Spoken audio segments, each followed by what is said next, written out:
in New York City, one of the earliest made in the United States. This is a Martin made by C.F. Martin Sr. in New York in the mid-1830s. The guitar has an ivory fingerboard, ivory bridge, ivory body bindings, fancy herringbone wood trim. This was an expensive presentation-grade instrument in its day. Martin was an immigrant from Germany, but it didn't take long for his company to adapt to their new home. They altered their designs to issue a true American guitar, and it looked like this. Thanks to the instrument's portability, the guitar went everywhere in America. It was found in the log cabins of miners and prospectors. It went west with the settlers, where it was at home in parlors and on porches, barn dances and glee clubs.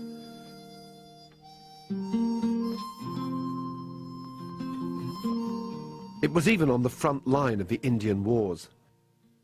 When the settlers of Meeker, Colorado, took a stand against the Ute Indians, there, among the women and children, waiting for troop reinforcements, we find the guitar. But it was still evolving. As musical tastes changed, people wanted bigger and louder guitars, which would project more. Martin issued this monster called the Dreadnought, named after the biggest battleship of the day.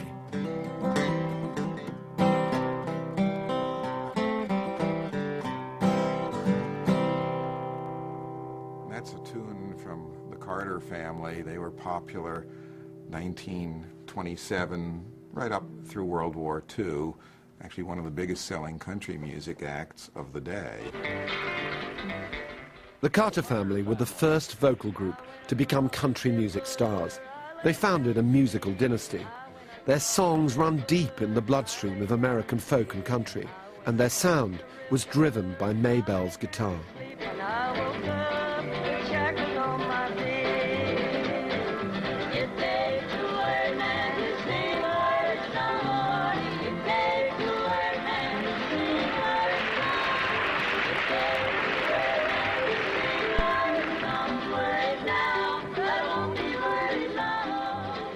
This is a 1928 Gibson L5. It happens to be just like Maybelle's. We even had the honor not long ago of selling her guitar, and it brought a record price for us, $575,000. But the value of that guitar was primarily that it is, in my opinion, the single most influential guitar in the entire history of country music. She pioneered the use of guitar as a lead instrument in country music.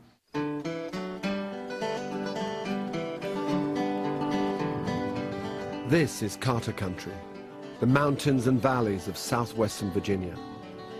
Back in 1927, when the Carter family began recording and broadcasting, the guitar was a relative newcomer, gradually replacing the old-time fiddle and banjo. But now, its sound seems almost part of the landscape.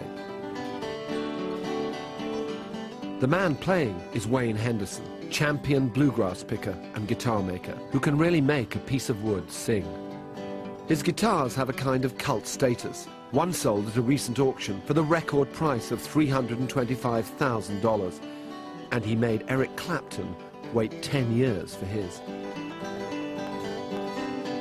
This is a guitar that I just finished. It's a brand new guitar that I've just put, just got strings on it, and it's of course it's got some dust from my shop, but it's made out of, you know, a beautiful set of Brazilian rosewood and mahogany neck and spruce that grew right up on this mountain right up here.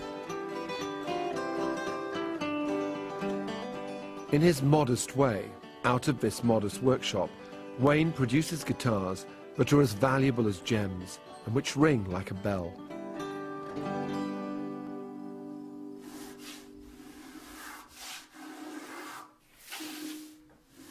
Those things originally were for making spokes and wagon wheels. They call them a spoke shave, which they would be about this long, that you could get with both hands.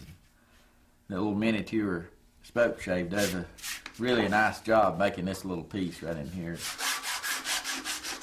We keep this locked up and hid because we don't want the whole world to know we got it. As Don explains, some of the wood is so valuable it's kept in a vault. Rosewood that hadn't been exported out of Brazil since 1968 when the ban was put on it. And so you can imagine how hard this is to come by. And it's the holy grail of instrument music, and we're really proud that we've got any of it. And not only is it makes the best sound, I don't know how you'd find anything that had any more beauty than that.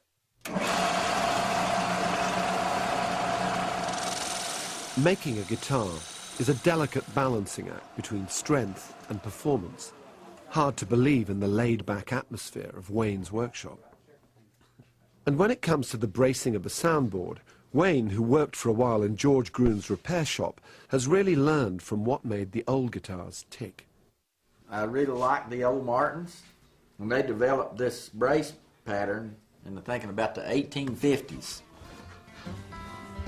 And I've never heard anything I like the sound any better. And you never know about the jailhouse blues till they put you behind the wall.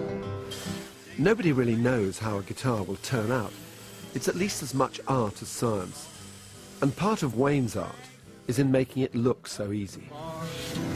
Then you gaze out at the stars. That's when you say, nobody knows. He never advertises his craft. He doesn't have a website. He makes it look simple, but it isn't. Outside you all can laugh. Whittling is what Wayne does best. It gives each guitar its individual character and voice. One of my favorite tools that I use almost more than anything else is as far as shaping and carving things, especially when it get into making necks.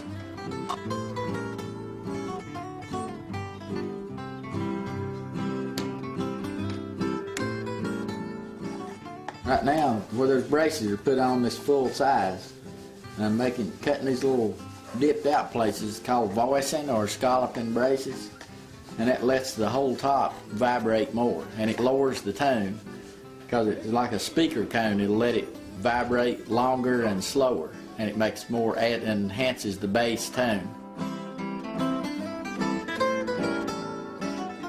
People are always asking me about how you make guitar, and I tell them, well, you just take a good piece of wood like this and a good whittling knife, and you cut off everything that don't look like a guitar.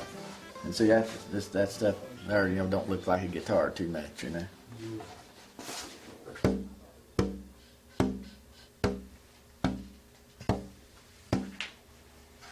Did you hear that tone happening? When you tap this, it makes vibrations happen on the inside in the air chamber.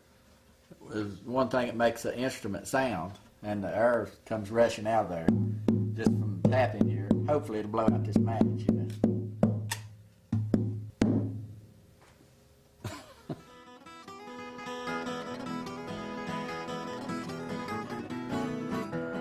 So how did this naturally intimate instrument, with its mysterious alchemy of strings, wood, and a box of air, become so ingrained in the American imagination?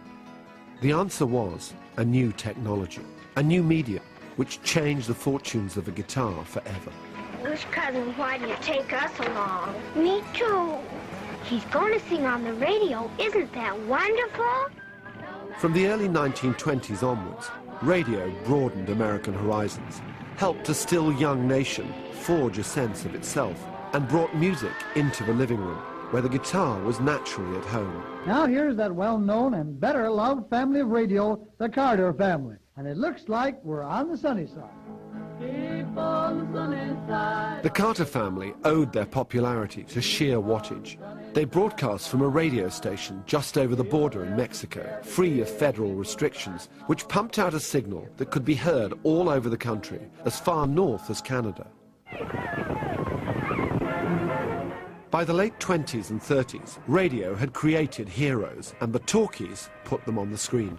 It's Dean! Radio Link is on the air. This is Gene Autry offering another broadcast. Let's go! Now when I want my britches pressed and want my clothes to look the best, I call on us. Hollywood invented the singing cowboy, and Gene Autry was the very first superstar. Thanks to him, the guitar becomes so much more than a musical instrument.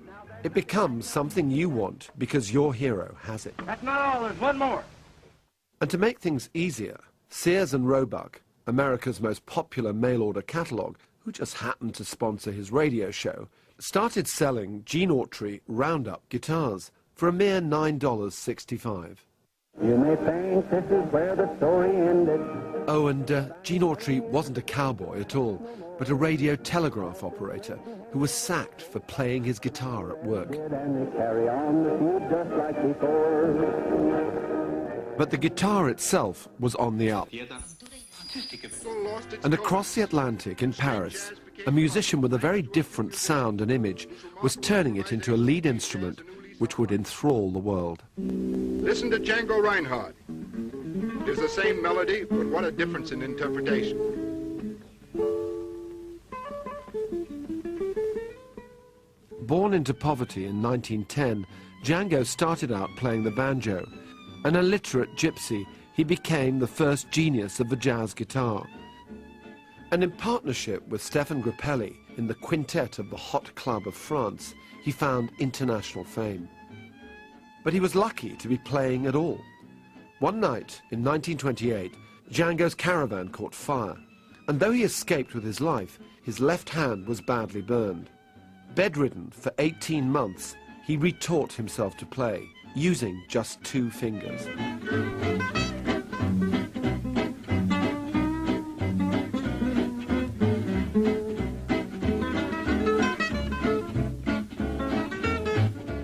John Etheridge, who played with Grappelli later in his career, has analysed Django's style. The finger business is very interesting because I thought he'd be sort of going like this, or something like that, but he doesn't. It's almost like it moves around like one thing. Like that. So, and Stefano Grappelli used to say, well, you know, he had an advantage because, you know, all the time there's that nanosecond of choice about which finger to use. So you're absolutely, once he'd got a handle on it, which of course I without practicing I can't get anywhere near, but once you get a handle on it, he's flying about like really free, you know. So you could say Django Reinhardt's style was amazing despite having lost the use of his fingers. Or you could say Django Reinhardt's style was amazing because of the loss of his fingers. Django was a gypsy through and through, and relished the freedom his status as an outsider gave him. Django was like a prince and was very, very conceited. The thing about not bothering to turn up for professional engagements and things comes from security, not from insecurity. It comes from, oh, I don't want to go. I can't be bothered, you know. I don't need it, you know.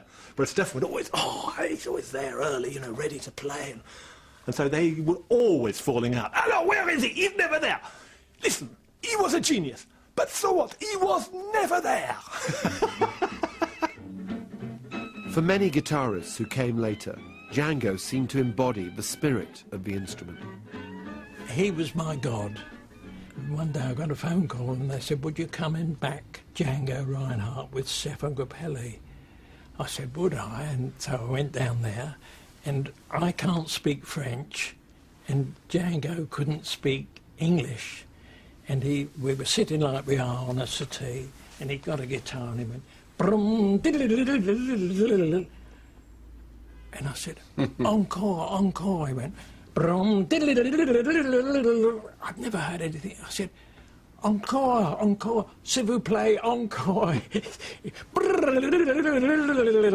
And he just got the guitar and sort of tossed it on a settee and moved over. And I thought, I'm actually playing with Django Reinhardt. And it was the most exciting day because he was the best guitarist ever.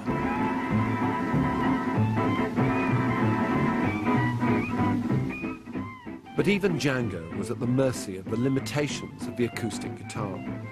It needed more volume to be heard over the bands of the day. And next week, we'll see how it got him. When the guitar went electric, everything changed. it vibrates. It's warm when you hold it acoustically, and when it's electric, it's a little bit of a social problem. Look up.